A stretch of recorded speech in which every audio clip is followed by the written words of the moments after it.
இன்றைக்கி நம்ம வீட்டுக்கு வந்திருக்க புது வரவை பற்றி தான் பார்க்க போகிறோம். மிக்ஸி ரிப்பேராக இருக்குன்னு ஆல்ரெடி நான் சொல்லியிருந்தேன்னா அதை தான் இன்றைக்கி ரிசீவ் ஆகிருந்துச்சு. மிக்ஸி அன்பாக்சிங் பார்த்துடலாமா? விடியம் பிராண்டு மிக்ஸி எடுத்திருந்தோம். நிறைய மாடல் பார்த்துருந்தேன், பட் ஆனால் எனக்கு விடியம் கொஞ்சம் பிடிச்ச மாதிரி இருந்துச்சு. சரின்னு சொல்லிட்டு அதை ஆர்டர் பண்ணியாச்சு. ஓப்பன் பண்ணோன்னே தாமு சாரோடைய வாரண்டி கார்டு இருந்தது. அதுக்கப்புறமா ஒரு பாக்ஸில் வந்து நம்மளோட ஜார்ஸ் எல்லாம் இருந்துச்சு. இன்னொரு இருந்துச்சு. இது வந்து 750 வாட்ஸு. இதோட ரேட் பார்த்தீங்கன்னா 3500 ரூபா.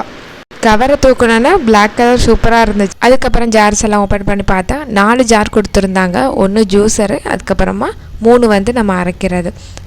ஒரு ஜார் மட்டும் ரொம்ப குட்டியாக இருக்கும். இந்த ஜார் வந்து மிளகு இதுங்கெல்லாம் அரைக்கிறதுக்கு, மிளகு சீரகம் சோம்பு இதெல்லாம் நுணுக்கிறதுக்கு மாதிரி இருக்கிறதுக்கு அதை யூஸ் பண்ணிக்கலாம். ஃபைனலாக எல்லா ஜார்ஸுமே ஓப்பன் பண்ணி பார்த்துட்டேன். எல்லாமே சூப்பராகவே இருந்துச்சு. இந்த குட்டி தான் பார்க்குறதுக்கு ரொம்ப அழகாக இருந்துச்சு, பட் எப்படி அரைக்கிறதுன்னு தெரியல. நான் நெக்ஸ்ட் வீடியோவில் ஷேர் பண்ணுறேன். இன்றைக்கி ஒரு லாங் வீடியோ ஷேர் பண்ணி மேலே கொடுக்குறேன்.